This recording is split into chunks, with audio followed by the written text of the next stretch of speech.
ఆంధ్రప్రదేశ్ రాజధాని అమరావతి, చలో విజయవాడ అని అక్కడే పోయి న్యాయ పోరాటం చేస్తాం.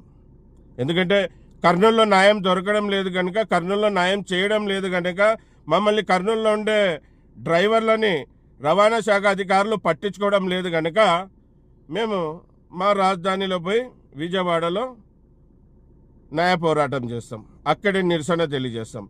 ఏ విధంగా కర్నూలు కొండారెడ్డి బ్రిడ్జి దగ్గర నుంచి బట్టలు లేకుండా చెడ్డి మీద నల్ల పెయింట్ పూసుకొని ఏ విధంగా రవాణా శాఖ కార్యాలయం ఎదుట నిరసన తెలియజేశానో అదే విధంగా అదే చెడ్డి బట్టలు లేకుండా చెడ్డి మీద నల్ల పెయింట్ వేసుకొని రాజధానిలో నిరసన తెలియజేస్తాను, మా డ్రైవర్ల అందరికీ న్యాయం దొరకడానికి. ఏం అడుగుతున్నాం సార్? ఏమన్నా మీ జీతంలో ఏమన్నా వాట అడుగుతున్నామా సార్? ట్యాక్సీ డ్రైవర్ కర్నూలులో బతకలేకపోతున్నాడు sir. Taxi owner cum driver ఈఎంఐలు కట్టుకోలేకపోతున్నాడు సార్. ట్యాక్సీ ఓనర్లు కిరాయిలు లేక ఇబ్బంది పడుతున్నారు సార్.